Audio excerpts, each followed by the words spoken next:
नमस्कार बंधुगण आपण मानकु कुकिंग तड़का को स्वागत जनाऊँगी। बंधुगण आपण मैंने प्लेट को देखी जापे केते सुंदर होइए आमर तरकारी। आज मुझे आपण मानकु सोयाबीन तरकारी करी देखैबी। सेथिपाई मुझे 100 ग्राम नहीं सोयाबीन बड़ी तापर ताकू मुझे गोटे ताटिया रखीदे तापर एठी कड़ई बसई गोटे ताटिया पानी दे देइछि। तापर आम ए गैस लगेबा। गैस लगे पानी गरम हेले आम से सोयाबीन तक सब देदेबा। सोयाबीन के आपण माने थरे एई भली भाबे करिकिरी देखंतु तरकारी केते सुंदर लागिबा आपण मानकु खाइबा पई। आपण तो बहुत बार सोयाबीन तरकारी खाइतेबे किंतु थरे एई भली भाबे करिकि देखंतु। तापर सोयाबीन गोटे उतुरा आमर आसले आमे ताकू कंसा को अजाड़ दबा। कारण सोयाबीन की गोटे थर एमती गरम पानी रे ताकू उतुराई आसले बहुत नरम हो जाए। तापर मु गोटे कंसा रखीदेली से कड़ई रे मु तेल दे दउची। अल्प तेल दे सारी एठी मु 2टा पियाज को काटिकी नैची ताकू दे दउची। तेल रे देइकिरी भलकिरी एबे आमे पियाज को भाजीबा। जेमती पियाज हमर पूरा लाल कलर होबा जाए आमे पियाज को भाजीबा। तापर पियाज हमर एपटरे भाजी होउची। पियाज को आमे टिके भलकिरी भाजीबा। पियाज हमर भाजी होबा भितरे एपटरे मु सोयाबीन की भलकिरी धोइकिरी ताकू चिपुड़ी दउची। देइकिरी ताकू गोटे जगह को रखी दउची। आपण चाहिले गरम पानी रे मध्य सोयाबीन की पकई परिबे किंतु मु एटा टिके सिझेई देथिली सोयाबीन की। तापरे मु सब जाक एबे सोयाबीन देखंतु एई भली बढ़िया नरम हो जाइछि। मु ताकू कंसा रे रखी देली। सेथिरे मु एबे आधा चामच दे दउची जीरा पाउडर।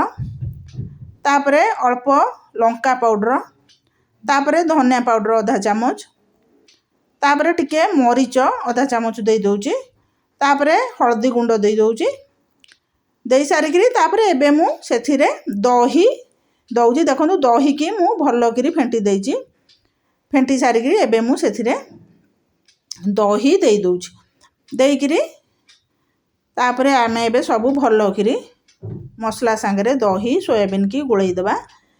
गोलई सारिकिरी एबे आमे ताकू भलकिरी देखंतु मु ताकू गोलई देली।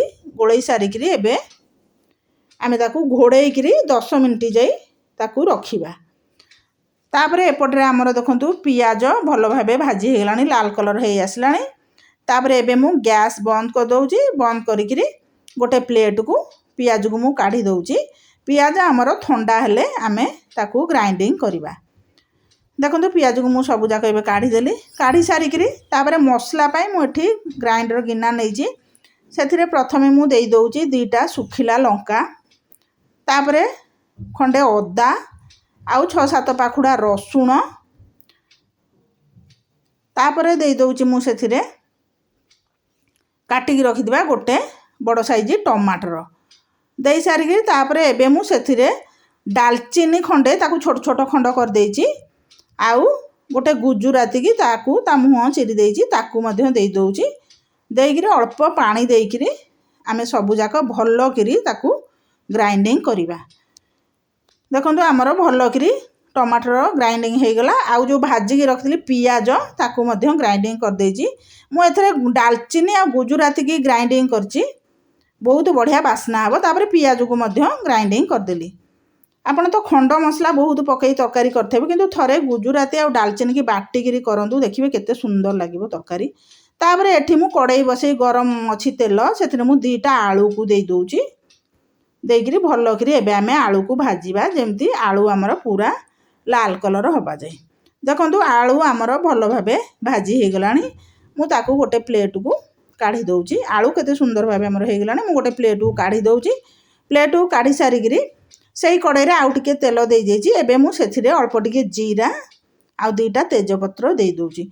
जीरा तेजपत्र हमर टिके भलकिरी भाजी हे गले एबे मु सेथिरे बाटिकी रखिदिबा जो टमाटर अदा रसुण आउ गुजुराती दालचीनी दे दउची।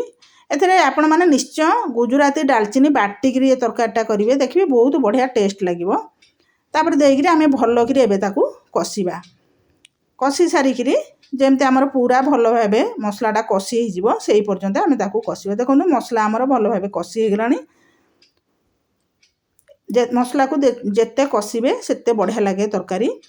तापरे आमे जो बाटिकी रखिजे भजा पियाज को ताकू दे दबा।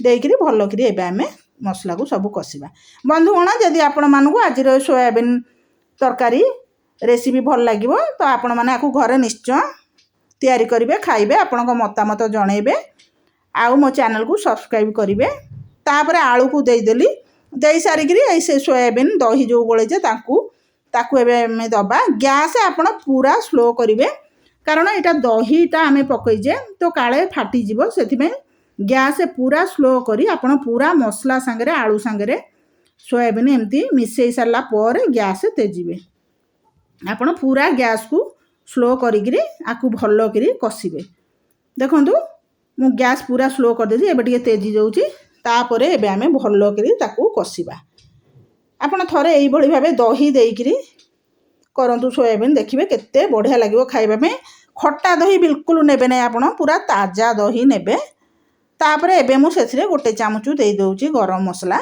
देइकरी भल करी एबे आमे आलू आ सोयाबीन की कषिबा आपण आकु घरे निश्चय तैयारी करेंगे देखिए केते बढ़िया लगे तापरे एबे मु सेथिरे कस्तूरी मेथी दे दूची जदि आपण पाखरे कस्तूरी मेथी नाही ताल किछि नै कस्तूरी मेथी बिना भी आपण तरकारी करि परिबे बहुत बढ़िया स्वादिष्ट लगिवो तो एई भली भाबे आमे भल्लो करी ताकू किछि समय कषिबा जो पर्यंत हमर सोयाबीन आलू मसला सब कषि न होइछि देखंतु हमर भल्लो भाबे सब कषि हे गलानी एबे मु सेथिरे दे दउची से जो मसला पानी दे दउची देइकिरी एबे मु आउ टिके गोळेई दउची गोळेइकिरी तापरे उपरे मु अल्प काजू दे दउची काजू मो पाखे थला तो सेति भाई मु काजू दे दउची तो आपन जदि पसंद न आपन न दे पारंती तापरे स्वाद हिसाब रे दे देले लूण देइकिरी भल्लो करी एबे आमे मिसेई दबा गोळेई सारिकिरी तापरे एबे मु गोटे थाली घोड़ेई दउची ताकू सिझिबाकू दबा 5-7 मिनिट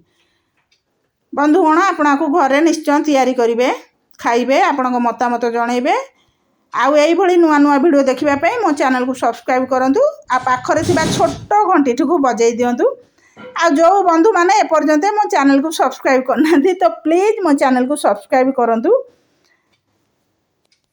तापरे एई भली भाबे हमर तरकारी हेई आसलानी देखंतु मु गैस बंद कर दउची तापरे 5 मिनिट पर आपण को गरमा गरम परसुची प्लेट रे रखुची देखो केते सुंदर हो गला आमर सोयाबीन आलू तरकारी आपण देखिक जानिपे तो केते बढ़िया है आमर सोयाबीन बड़ी आलू तरकारी ता उपरे सजेबा मु टिके धनिया पत्र रखी दउची रहुची धन्यवाद।